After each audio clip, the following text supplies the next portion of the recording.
Recognized. Thank you, Mr. Chairman. Now let's get a few things out of the way here, Ms. Ingram. Have you ever read The Crucible by Arthur Miller? I've not read it. I've seen it performed. And you know what it's about? Yes, sir. What is it about? Well, I'm from New England, so I'm familiar with the original story. So it's about? It's about the Salem Witch Trials. All right. So let's get you. You're under oath. Have you been consorting with the devil? Not to my knowledge, sir. Are reports that you can fly accurate? Greatly exaggerated, sir. Have you been involved in any way in trying to pervert our youth in Salem or anywhere else? I certainly hope not, sir. You sure? Yes, sir.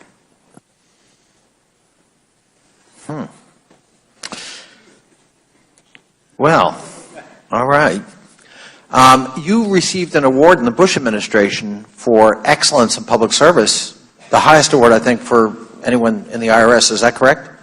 It's the highest award given to members of the senior executive service. Did the Yes, devil have anything to do with that award? I was not part of either the nomination process or the awarding. I can't say, sir. We now know that the Bush administration manufactured evidence about weapons of mass destruction to justify the invasion of Iraq. Were you involved in that? Because you received an award from President Bush, so there's a connection. No, sir. Really? All right. If that's your testimony, Ms. Ingram.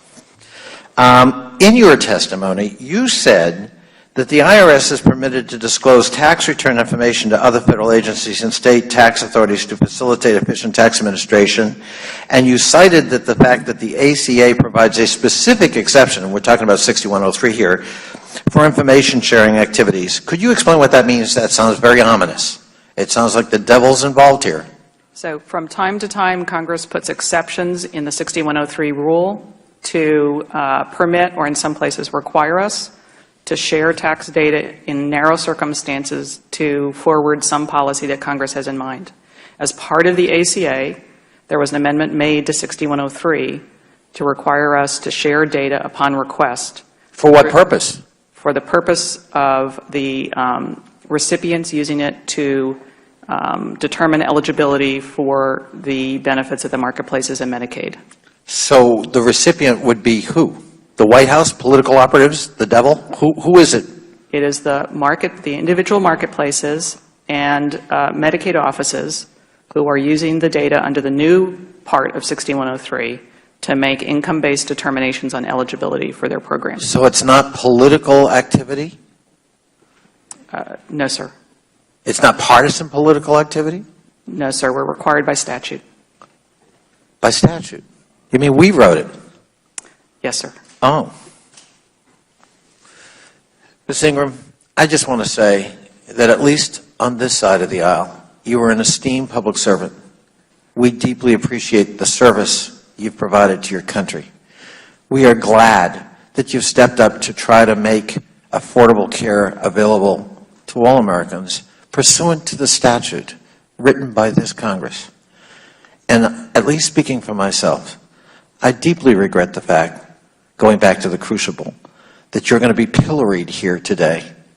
And I very much appreciate, as a fellow New Englander, your sang-froid and your willingness to put up with it.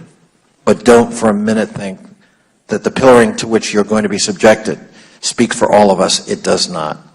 And frankly, if the American people are watching this hearing, they're going to be ashamed of the treatment to which you're subjected. Thank you for your service.